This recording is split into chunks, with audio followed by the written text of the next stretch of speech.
Hi, I'm Hazel. It's Saturday today, which makes it time to sit down and catch up on the WoW news of the week, what I've been up to, and answer some of your questions. This week we had, as promised, a new alpha build on the Dragonflight alpha. They are so far keeping up with their steady drip of new content. Big headlines on the alpha this week. We had 2 new dungeons to test. We got to run the revamped Uldaman dungeon.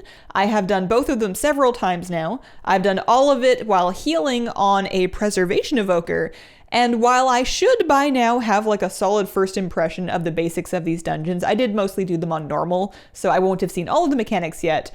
I should have like some snappy takeaway impressions for you, but if I'm honest, I spent almost the entire time panicking about healing on a completely new class to me.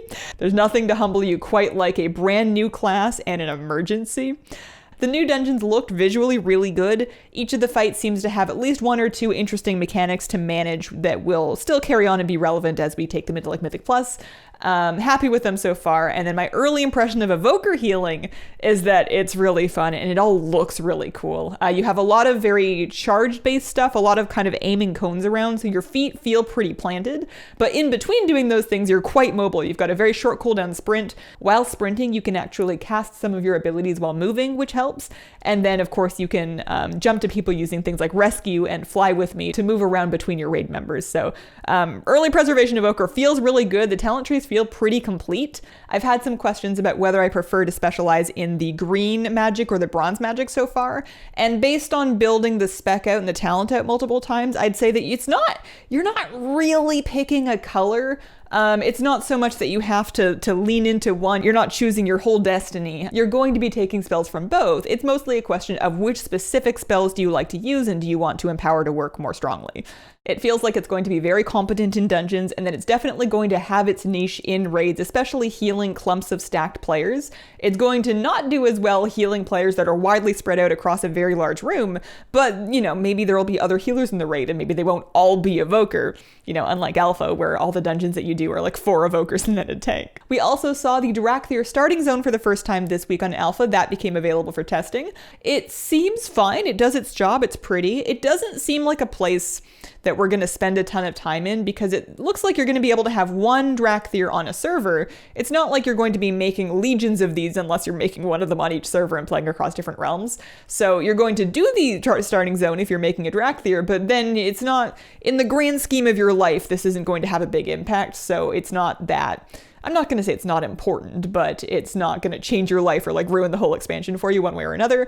I will say that one thing that would be nice as something for them to think about with the Dracthyr starting zone is maybe if you could reset your soar cooldown, because they've built this really cool starting zone where you have these landing platforms, you're traveling long distances, and it's intended for you to use soar to kind of dragonfly yourself as a dragon between all these different points, but your soar is on a 5-minute cooldown, and it's quite easy to find yourself in a situation where you're standing on one of these landing points and you have a long ways to go, but you've got 3 minutes left until your soar comes back, so you can either just wait or you can hoof it, and you can't even ride other mounts there. In other areas of the starting area, you are able to reset certain cooldowns for the sake of your starting quests, so I feel like it would be a nice little quality of life change for them to just put some of those little cooldown reset crystals on the platform that let you just kind of get your soar back in case you're going to the next area, at least just for the starting area. I don't think that would break things too badly. We also got Shaman talent trees released this week, so those are up and available to click around with on the Dragonflight talent calculator. I will link that down below. I wouldn't review it in detail for you. I'm not an experienced enough shaman for that, but I will say that it seems like they're doing a pretty good job of making the talent trees both bring back the really fun and interesting abilities that classes have had over the various expansions as options, and then giving you kind of interesting different parts of the tree to go down while still allowing you to get enough stuff to fill out like a full and complete feeling toolkit. There are passive options in these talent trees, but with most of the builds that I've put together, even if I'm not going out of my way to grab active stuff, it still feels like at the end of it, I have a lot of buttons to play with. So if you are concerned about feeling over pruned with the Dragonflight talents, I wouldn't worry about it. I think you're going to have something to press. Another thing that we got to look at this week on Alpha was profession talent specializations. You heard that more or less, right? You're going to have basically talent trees, but for your professions. So not only will you be able to skill up your alchemy skill, for example, from 1 to 100 in Dragon Isles Alchemy, you can do that. You can also earn Dragon Isles Alchemy knowledge, which is more like an artifact power, and then you can choose where you want to spend that in these various specialization trees. So you can become better at making files, and then maybe frost files or air files in particular, or maybe you want to be multi-crafting in general. Like for a blacksmith, you can choose if you want to specialize in not only armor or weapons, but you can go more granular. You can be really good at bracers or really good at swords. And eventually we'll be able to fill these trees out completely, but at least at first, you're probably going to want to specialize in something quite specific. If you do choose to engage in this system, there are lots and lots of crafting bonuses that you get for leveling these trees up, and for leveling around these rings, you're going to get lots of extra inspiration, resourcefulness, multi-craft, that kind of thing, all of these new crafting stats. And in general, it seems like a pretty detailed and rewarding system for spending more time on your professions. If it ends up feeling too mandatory, I worry that it could burn people out, because it seems like it's going to take a lot of work. And mind you, we don't know exactly how the knowledge is going to be obtained yet. We're not familiar with all of the ways. But it seems like it's a pretty big project to get the whole thing filled out, and it should be. But my hope is that the basic stuff is good enough that people that don't really want to mess with all of this, they don't have to. They can just kind of craft what they need to or buy it off somebody else.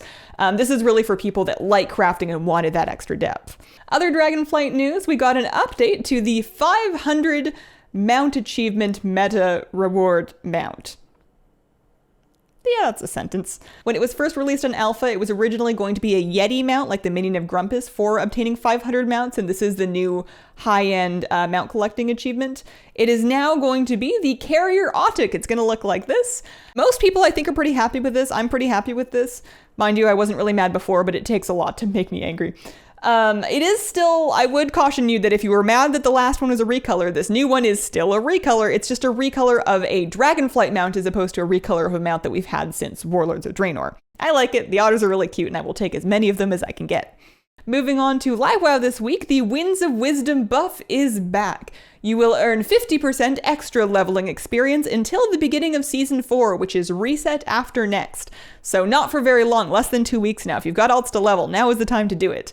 That's a nice little bonus to keep people busy while they're waiting for new things to do in retail WoW. I would have liked it if they'd kept it on just until Dragonflight, especially because not everybody's going to engage with the Season 4 stuff, and some of those people might want to finish leveling their alts. But I will take some buff over no buff. Speaking of Season 4, this is a reminder that if you want the Season 3 Keystone Master mount, which is the red one, you are almost out of time to get those points, so good luck and have at it. And the Season 4 Fated raid schedule has been released. So as expected, in Season 4, we're going to be fighting basically one raid at a time is going to get the Fated affix and relevant loot. The other raids will be open on their normal levels, like their normal old levels. While that's happening, they're going to cycle in order. So we're going to start with Nathria and then get a Sanctum week and then get a Sepulchre week and then go back to Nathria. The new thing that we learned from this post is that eventually, at some point, they're going to end that rotation and just open all of them up on their fated difficulties. So that's going to give kind of guilds a chance to finish whatever particular raid that they wanted to get loot out of, or achievements finished, or maybe just finish clearing one that had been giving them trouble. There will be kind of a fated raid free-for-all at the end of the season. It's unclear how long, but I'm assuming for at least a couple of weeks to let people finish those up before we get into Dragonflight. And then in my life this week, I have some extended family visiting this weekend, so I've been getting out and doing some activities with them. And questions for this week, I'm going to guess Lichao. My apologies if I've horribly butchered your name. I've heard in another video that the Dracthyr's transformation is not like the Worgen. When does it transform from dragon form to human form?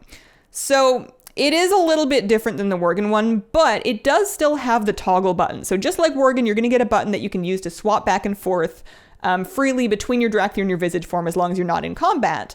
Certain abilities will absolutely put you into your dragon form, so all of the soaring abilities, all the breath abilities, basically most of your combat abilities will automatically make you into a dragon. But as of this week in Alpha, we have this new ability called Chosen something. It's on the screen.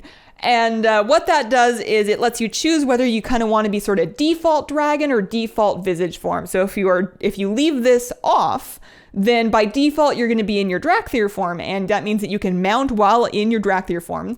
Fun fact, Dracthyr mount scaling is insane right now. They might tone this down, but they might not. You put your dragon on a dragon, and it's going to be huge.